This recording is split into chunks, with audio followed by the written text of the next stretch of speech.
What if I told you? The Scream franchise hides a secret so chilling, so sinister, that it changes everything you thought you knew about Ghostface. A secret buried not within the obvious twists and turns of the films, but in the shadows between them, in the things left unsaid, the moments too quick to catch, the images that flash by just long enough to disturb you without explanation.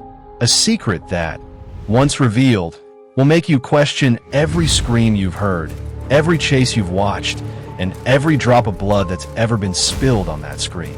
Since 1996, Scream has been more than just a slasher series. It's been the ultimate meta-horror, a masked killer who plays by his own rules, a game of cat and mouse that constantly rewrites itself.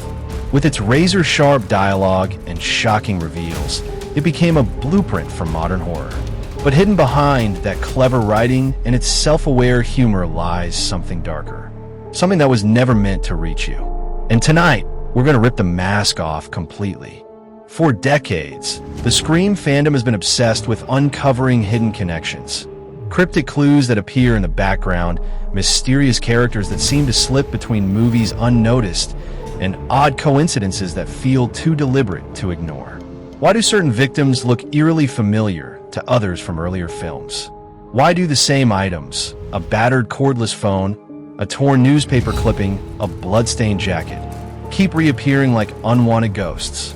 Is this just clever set design? Or has something else been lurking in the shadows, controlling the carnage from the very beginning? Fans have dissected every frame, slowed down every scene, listened for whispers in the background, convinced that somewhere in the noise lies a truth darker than anything Ghostface has ever said out loud. To understand it, you have to go back to the origin.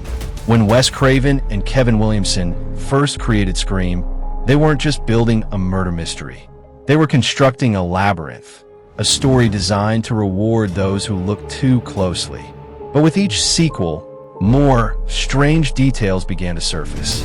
Anonymous figures in the background, watching scenes unfold.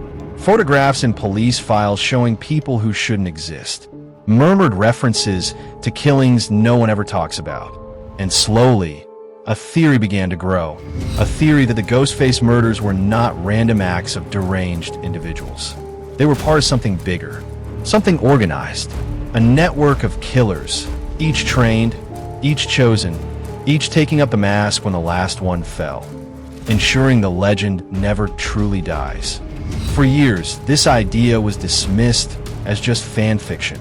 But then a document surfaced, an early draft of Scream 3, one that was never meant to be seen by the public. And in it, a shocking subplot.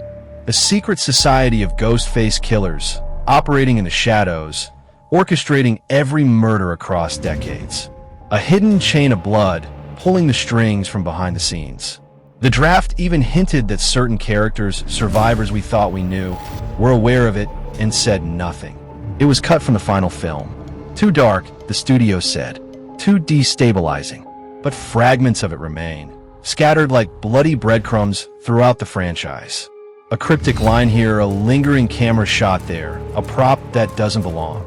The truth, hidden in plain sight. Ghostface was never just one person. Never just a series of copycats. It was always many. A living machine of murder, passing the mask from hand to hand, generation after generation, fueled by an endless hunger for blood and chaos.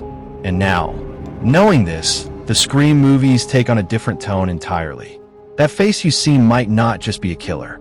It might be one of dozens, hundreds, watching, waiting, smiling behind the mask, knowing you'll never truly kill them all.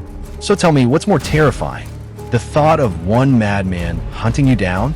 Or the idea that no matter where you run, no matter where you hide, there's always another Ghostface waiting in the dark?